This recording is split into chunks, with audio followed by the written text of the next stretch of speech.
ನಗರಗಳ ವ್ಯಾಪ್ತಿಯಲ್ಲಿ ಬರುವಂಥ ಪುರಸಭೆ ಅಥವಾ ಪಟ್ಟಣ ಪಂಚಾಯಿತಿ ಅಥವಾ BBMPಗಳು. ಈ ಪುರಸಭೆಯ ಅಧಿಕಾರಿಗಳಿಗೆ ಕಾಡುವ ಒಂದು ದೊಡ್ಡ ಒಂದು ಪ್ರಶ್ನೆ ಅಂದರೆ, ಸಾರ್ವಜನಿಕರು ಹಾಕುವಂಥ ಕಸವನ್ನು ನಿಯಂತ್ರಣ ಮಾಡೋದು ಹೇಗೆ?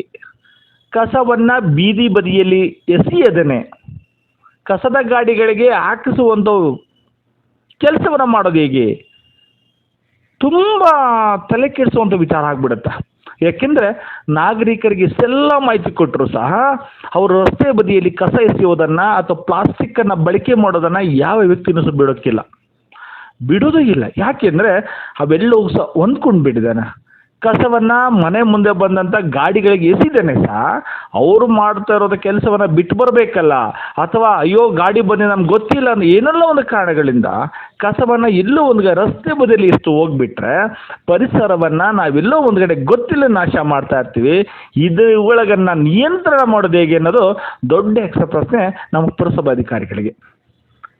ಈ ಒಂದು ವ್ಯವಸ್ಥೆ ಒಳಗಡೆ ಚನ್ನರಾಯಪಟ್ಟಣ ಆರೋಗ್ಯ ನಿರೀಕ್ಷಕರಾದ ಮಂಜುನಾಥ್ ಅವರು ಭಾಳ ಒಂದು ವಿಶೇಷವಾದ ಒಂದು ಕೆಲಸವನ್ನು ಮಾಡಲಿಕ್ಕೆ ಪ್ರಾರಂಭ ಮಾಡಿದ್ದಾರೆ. ಸಾರ್ವಜನಿಕರು ಕಸವನ್ನು ಎಲ್ಲೆಲ್ಲಿ ಎಲ್ಲಿಸಿದ್ದಾರೋ, ಯಾವ ತಿರುವುಗಳು ಮತ್ತು ಖಾಲಿ ಜಾಗ ಎಲ್ಲಿದೆ ಅಲ್ಲೆಲ್ಲ ಕಸವನ್ನು ಎಸ್ಬಿಡ್ತಾರೆ. ಆ ಕಸವನ್ನು ಎಸಿದಾನೆ ಕಸವನ್ನು ಅಲ್ಲಿ ಶೇಖರಣೆ ಮಾಡೋದು ಹಾಗೆ ಏನಾರ ಮಾಡಬೇಕಂತ ಆಲೋಚನೆ ಮಾಡಿ ಅವರು ಎಲ್ಲೆಲ್ಲಿ ಕಸವನ್ನು ಎಸಿತಾರೆ ಅಲ್ಲಿ ಆ ಜಾಗದಲ್ಲಿ ಉದ್ಯಾನವನಗಳ ನಿರ್ಮಾಣ ಮಾಡೋ ಕಡೆ ಒಂದು ಪ್ರಯತ್ನ ಪಟ್ಟಿದ್ದಾರೆ. ತುಂಬ ಯಶಸ್ವಿಯಾಗಿದೆ. ಎಲ್ಲೆಲ್ಲ ಒಂದು ಉದ್ಯಾನವನವನ್ನು ಸೃಷ್ಟಿ ಮಾಡಿ ಕಸವನ್ನು ಬರುವಂಥ ಗಾಡಿಗಳಿಗೆ ಎಸಿಬೇಕು ಅನ್ನೋ ಒಂದು ಫಲಕಗಳ ಮೂಲಕವಾಗಿ, ಪರಿಸರವನ್ನು ಸುಂದರವಾಗಿಸಬೇಕು ಅನ್ನೋ ಒಂದು ಫಲಕಗಳ ಮೂಲಕವಾಗಿ ಜಾಗೃತಿಯನ್ನು ಮೂಡಿಸುವಂಥ ಕೆಲಸ ಮಾಡ್ತಿದ್ದಾರೆ. ಅವರು ನಮ್ಮ ವಾಹಿನಿಯೊಂದಿಗೆ ಮಾತಾಡ್ತಾ ಹೇಳ್ತಾ ಇದ್ರು, ಸಾರ್ವಜನಿಕರಿಗೆ ಎಷ್ಟೆಲ್ಲ ಜಾಗೃತಿ ಮೂಡಿಸಿದ್ರು, ಕಸವನ್ನು ಎಲ್ಲೆಲ್ಲ ಎಸಿತಾರೆ, ಆದರೆ ಪರಿಸರವನ್ನು ಕಲುಷಿತ ಮಾಡೋದು ಅವ್ರಿಗೆ ಗೊತ್ತೇ ಆಗೋದಿಲ್ಲ. ಹಾಗಾಗಿ ಪುರಸಭೆ ವತಿಯಿಂದ ಎಲ್ಲ ವಾರ್ಡ್ಗಳಲ್ಲಿ ನೇಮಕ ಮಾಡಿರುವಂಥ ಕಸದ ಗಾಡಿಗೆ ತಪ್ಪದೆ ಕಸ ಹಾಕಬೇಕು, ಹಾಗೆ ನಾವು ಸುಂದರ ನಗರವನ್ನಾಗಿ ಮಾಡ್ಬೋದು ಅಂತಾರೆ. ಏಕೆಂದರೆ ಅನೇಕ ಬಾರಿ ಪುರಸಭೆ ವಾಹನಗಳಲ್ಲೂ ಸಹ ಅದು ಮಾಹಿತಿ ಕೊಡ್ತಾ ಹೋಗ್ತಾರೆ, ಕಸವನ್ನು ಎಲ್ಲೆಲ್ಲಿ ಎಸಿಬೇಡಿ, ಕಸವನ್ನು ಎಸಿದ್ರೆ ನಾವು ದಂಡ ಹಾಕ್ತೀವಿ, ನಿಮಗೆ ದಂಡವನ್ನು ಕಟ್ಟಬೇಕಾಗುತ್ತೆ ಅಂತ ಏನೆಷ್ಟೆಲ್ಲ ಮಾಹಿತಿ ಕೊಟ್ಟರು ಸಹ ಇವರು ನಿಲ್ಲಿಸೋದಕ್ಕೆ ಮುಂದೆ ಆಗೋದಿಲ್ಲ. ಹಾಗಾಗಿ ಎಲ್ಲೆಲ್ಲಿ ಖಾಲಿ ಜಾಗಗಳು, ಎಲ್ಲೆಲ್ಲಿ ಕಲುಷಿತ ಮಾಡುವಂಥ ಜಾಗಗಳಿಗೆ ಒಂದು ಪಾರ್ಕನ್ನು ಸೃಷ್ಟಿ ಮಾಡಿದೆ ಆದರೆ ಕಸವನ್ನು ಎಸೆದು ಬಿಡ್ತಾರೆ. ಆಗ ಸುಂದರ ನಗರವನ್ನಾಗಿ ಮಾಡ್ಬೋದು. ನಮ್ಮ ಏನು ಪುರಸಭಾ ಅಧಿಕಾರಿ ಅಂದರೆ ಹೇಮಂತ್ ಕುಮಾರ್ ಅವರ ನಿರ್ದೇಶನದಲ್ಲಿ ಕಸವನ್ನು ಎಸೆಯೋ ಜಾಗವನ್ನು ಪಾರ್ಕಾಗಿ ಬದಲಾವಣೆ ಮಾಡಾಗುತ್ತೆ.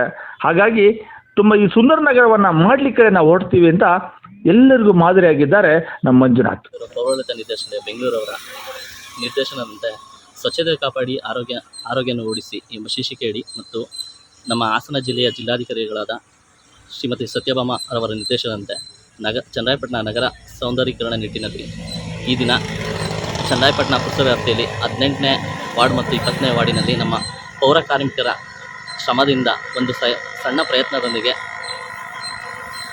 ಬ್ಲ್ಯಾಕ್ ಸ್ಪಾಟ್ ತಡೆಯುವಿಕೆಗೋಸ್ಕರ ಈ ದಿನ ಒಂದು ಸಣ್ಣ ಉದ್ಯಾನವನ್ನು ನಿರ್ಮಿಸಿ ಸಾರ್ವಜನಿಕರ ಮೆಚ್ಚುಗೆ ಪಾತ್ರವಾಗಿರುತ್ತಿದೆ. ಈ ಬಗ್ಗೆ ಸಾರ್ವಜನಿಕರು ಸಹ ಸಾಕಷ್ಟು ಮೆಚ್ಚುಗೆಯನ್ನು ವ್ಯಕ್ತಪಡಿಸಿದ್ದು, ಮುಂದಿನ ದಿನಗಳಲ್ಲಿ ಪುರಸಭೆ ವ್ಯಾಪ್ತಿಯಿಂದಲೂ ಸಹ ಈ ಥರ ಉದ್ಯಾನಗಳನ್ನು ನಿರ್ಮಿಸಿ ಬ್ಲ್ಯಾಕ್ ಸ್ಪಾಟನ್ನು ತಡೆಯುವಿಕೆಗೋಸ್ಕರ ಕ್ರಮವಹಿಸಲಾಗುವುದು. ಮತ್ತು ಸಾರ್ವಜನಿಕರಿಗೆ ಒಂದು ಮನವಿ, ನಮ್ಮ ಕಸ ನಮ್ಮ ಜವಾಬ್ದಾರಿ, ಅದೊಂದು ನೀತಿಯನ್ನು ಅಳವಡಿಸ್ಕೊಂಡ್ರೆ ಹೆಂಗಂದರೆ ಎಲ್ಲೆಲ್ಲೋ ಕಸಗಳನ್ನ ಎಸೆಯೋ ಬದಲು ನಮ್ಮ ಪುರಸಭೆ ವಾಹನಕ್ಕೆ ಹಸಿ ಕಸ ಒಣ ಕಸವಾಗಿ ನೀಡಿದರೆ ತುಂಬ ಚೆನ್ನಾಗಿರುತ್ತೆ, ನಗರನೂ ತುಂಬ ಚೆನ್ನಾಗಿರುತ್ತೆ. ಸ್ವಚ್ಛ ಚನ್ನರಾಯಪಟ್ಟಣ ಸ್ವಚ್ಛ ನಗರ.